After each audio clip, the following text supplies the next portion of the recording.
The Constitution of India, Preamble. We, the people of India, having solemnly resolved to constitute India into a sovereign, socialist, secular, democratic republic and to secure to all its citizens justice, social, economic and political, liberty of thought, expression, belief, faith and worship, equality of status and of opportunity, and to promote among them all fraternity, assuring the dignity of the individual and the unity and integrity of the nation.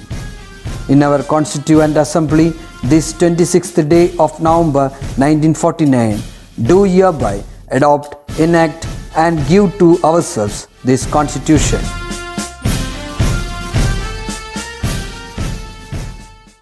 नमस्ते, कैसे हो सब लोग? सब खुशी है क्या? सब खुशी होगा। उसके लिए कई कारण हैं, क्योंकि पिछले हमारी कक्षा सब लोग बताए हैं, बहुत अच्छा लगा है। कई लोग मुझे मैसेज भी दिया था, संदेश भेजा था, मुझे भी बहुत खुशी आया, क्योंकि इतना लोग बताए क्या बहुत अच्छा लगा, इसे कहा है क्या।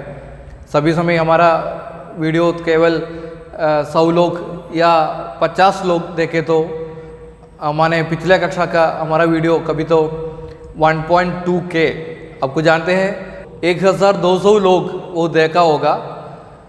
ठीक है, जो भी हो, जितना लोग देखा या जितना लोग देखा नहीं उसमें नहीं है, हम तो वो ठीक तरह से मसा लगा है क्या, हम सब तो बहुत अच्छी तरह से वो एंजॉय किया है, क्योंकि हमारा विद्यालय के कई सालों से मिले वीडियो और फोटो ये सब मैंने वो तो मिलाकर वो वीडियो बनाया है।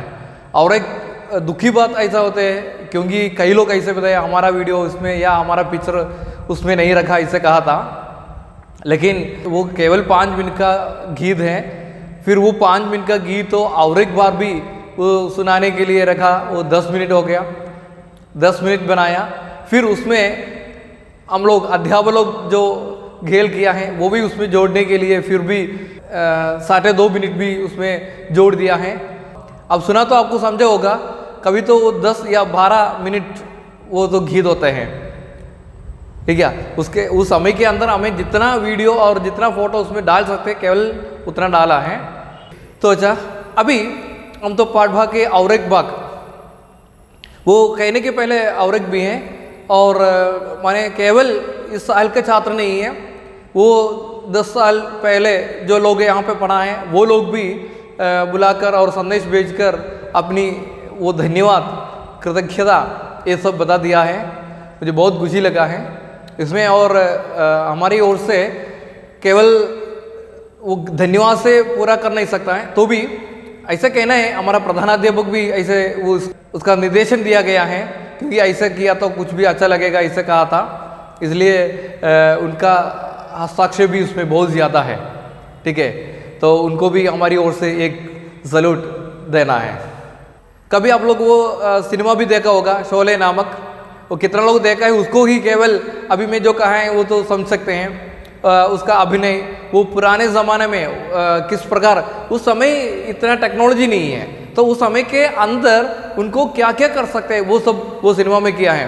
तो पूरा से पूरा चट्टानों के बीच में वो झगड़ा कर रहा है और जो युद्ध कर रहा है वो सब तो वो चट्टानों के बीच में होते हैं। तो कैमरा किन किन भाग में रखना है और किस प्रकार वो किया है वो तो बहुत अच्छा लगा है हमें। तो और एक खुशी की बात भी है, आप लोगों को किसी को ऐसे किसी फिल्म का निर्देशक माने डायरेक्टर से और किसी सिनेमा में अभिनय किए गए व्यक्तियों से आपको साक्षात्कार करने के लिए तैयारी है, तो आप लोग मुझसे कहना है, आपको विद्यालय पे आने की एक अवसर भी है और साक्षात्कार करने की एक अवसर भी है। क्योंकि एक तो हमारा प्रधानाध्यापक ज़रूर वो तो कई सिनेमा में अभिनय किया है, तो वो आपको सहायता करेंगे और सिनेमा के निर्देशन के बारे में भी कुछ सहायता करेंगे।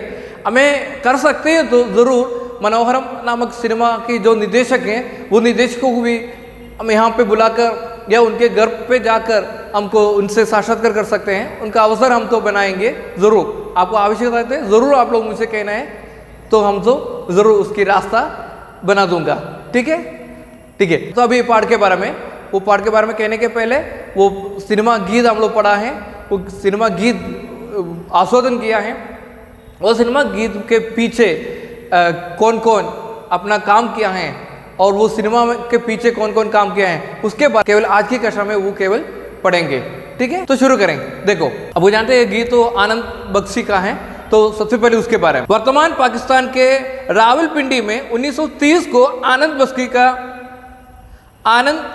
बख्शी का जन्म हुआ। भला आदमी फिल्म में गीतकार बनाकर उनका पदार्पण हिंदी फिल्म जगत में हुआ। अपने जीवन काल में उन्होंने करीब 400 गीत लिखे। 72 साल की आयु में 2002 को मुंबई में उनका निधन हुआ। फिल्म फेयर तथा IIFA पुरस्कारों से वे सम्मानित थे।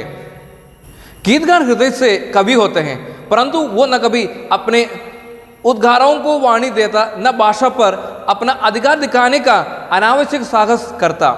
एक गीत उसके कथा तथा प्रसंग की सृष्टि होती है।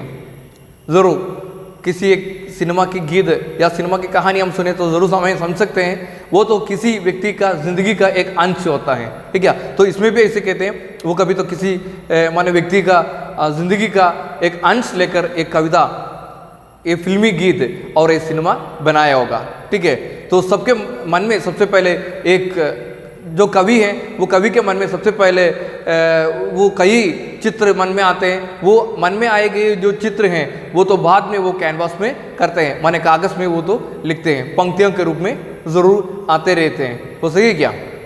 हमारे कक्षा में भी ऐसे माने कई कवि भी हैं, उपन्यासकार हैं और कहानीकार हैं, ये सब लोग हैं क्या? तो उन लोगों से पूछे तो आप ज़रूर समझ सकते हैं। माने सीधा जल्दी हमें ये सब कर नहीं सकता है। सबसे पहले उनके मन में उसके बारे में कई चिंता होना है, कभी तो कई दिनों से, कई महीनों से कई चिंता होकर फिर उसमें से परिचित करके वो तो किसी एक दिन या किसी विषय मिले तो वो विषय के आधार पर कविता लिखते हैं।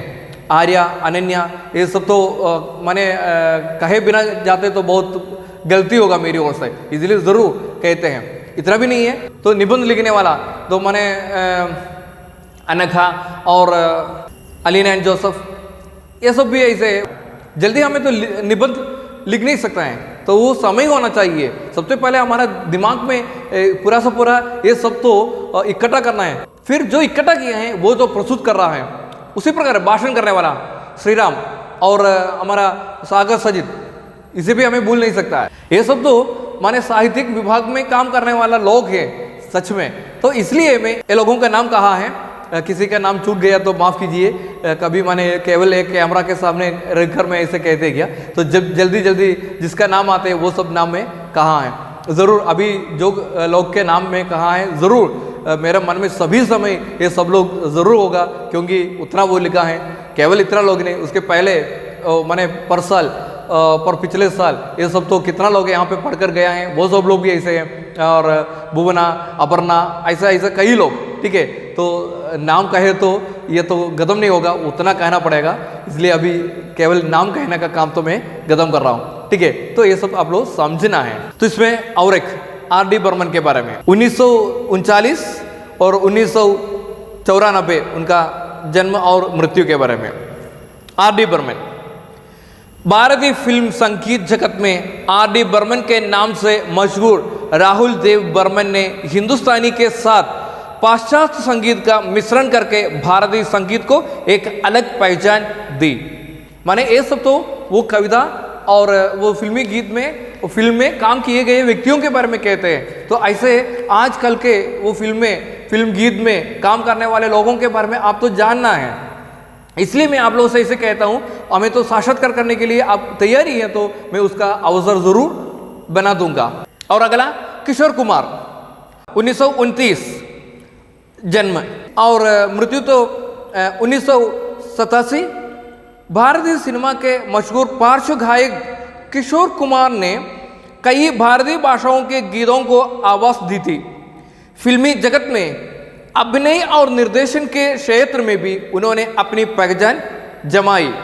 उनका असली नाम आभास कुमार गांगुली था। उनका पक्का नाम भी कहा है और उनकी विधा, किन किन विधाओं में अपनी माने कलम की चमत्कार दिखाया और अपनी क्षमता वो दिखाया, ये सब इसमें कहते हैं। आपको जानते हैं हमारा मातृभाषा के सिनेमा के निर्देशक के रूप में, गायक के रूप में और अभिनय के रूप में और पटकथा तैयार करने के रूप में सब विधाओं में बहुत ज़्यादा काम किए गए हैं श्रीनिवासन, आपको जानते हैं। ठीक है, वो गीत गाया वो मुझे शंका है, तो भी मैं इसमें कहा है इसे, मुझे इसे लगता है वो भी एक गीत गाया है। ठीक है, ऐसे कई विधाओं में वो अपनी माने वो तो क्षमता वो दिखाया है। तो ऐसा कई लोग हैं, सभी विधाओं में अपनी क्षमता दिखाने वाला। ठीक है, और अगला है मन्ना डे, तो उसके बारे में सुनो। 1919 उनका जन्म और 2013 उनका मृत्यु। भारतीय फिल्मी जगत के सुप्रसिद्ध पार्श्व गायक मन्ना डे ने 1982 को फिल्म तमन्ना से फिल्म गायन की शुरुआत की। से अधिक गीतों को उन्होंने स्वर दिया। पद्मश्री, पद्म भूषण तथा दादा साहब फाल्के पुरस्कारों से मन्ना डे सम्मानित हैं। वो पद्म भूषण और पद्म भूषण, पद्मश्री और फाल्के अवार्ड ये सब तो मिला है इसको, मन्ना डे को। और अगला शोले नामक सिनेमा के बारे में, वो देखो। शोले हिंदुस्तान की सार्वकालिक बेहतरीन फिल्म शोले 1975 में बनी हिंदी भाषा की फिल्म है। जावेद अख्तर और सलीम खान की पटकथा पर रमेश सिप्पी के निर्देशन में शोले का जन्म हुआ। धर्मेंद्र, अमिताभ बच्चन, संजीव कुमार, अंजक खान, हेम मालिनी और जया बच्चन इसके कलाकार रहे। इस फिल्म ने 100 से ज़्यादा सिनेमाघरों में रज जयंती मनाई। मुंबई के मिनर्वा सिनेमाघर में इसे लगातार 5 साल तक प्रदर्शित किया गया। देखो, इस सिनेमा की और एक विशेषता है, एक ही सिनेमाघर में, सिनेमाघर माने फिल्म थिएटर, तो उसमें तो 5 साल लगातार वो फिल्म का प्रदर्शन भी किया गया है। ये तो और एक विशेषता भी है। तो इसमें हमारा प्रक्रिया के बारे में अभी कह रहा हूँ। पहला, मेरी गोज की ओर। इन शब्दों के समानार्थी शब्द गीत में ढूंढे। दुख, दृष्टि, अलग, क्रोध, ईश्वर, आशीर्वाद, ऐसा ऐसा दोस्ती को सूचित करने वाली आपकी पसंद की सबसे श्रेष्ठ पंक्तियां चुनकर लिखे। वो तो इस फिल्म गीत में आपको जो पसंद है वो पंक्ति, मित्र से संबंधित पसंद पंक्ति आप तो ज़रूर वो किताब में लिखना है। और एक विशेषता भी है, आप लोग जितने लोगों को ये फिल्म गीत बहुत अच्छा लगा है तो किसी वो पंक्ति, 4 पंक्ति या 8 पंक्ति आपको माने गीत गा सकते हैं, तो ज़रूर गाकर वो तो मुझे वॉइस मैसेज के रूप में भेज देना है। ठीक है, मुझे आपका वाणी सुनने की इच्छा है, इसलिए। अनुवर्ती कार्य, तो आस्वादन टिप्पणी लिखना। सबसे पहले शोले फिल्म देखें और फिल्म में प्रसंग के अनुरूप ये दोस्ती गीत के औचित्य पर चर्चा करें। औचित्य पर चर्चा अभी कर नहीं सकता है, इसलिए चर्चा के भाग पर ऐसा करना है, हम लोग केवल व्याख्या करना है। ठीक है, मनपसंद 5 हिंदी फिल्मी गीतों का संकलन करें और उनके गीतकार, संगीतकार तथा पार्श्व गायक का परिचय भी तैयार करें।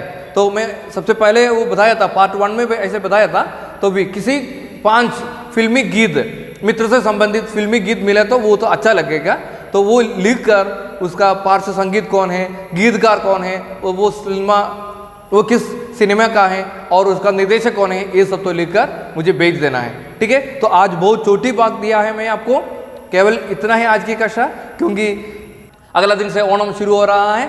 तो सबसे पहले मैं आपको ओणम की हार्दिक बधाइयाँ भी और शुभकामनाएं भी दे रहा हूँ। ठीक है, तो अच्छा, धन्यवाद सबको और अच्छे दिन की शुभकामनाएं सबको। ठीक है, बाद में मिलेंगे। बढ़िया।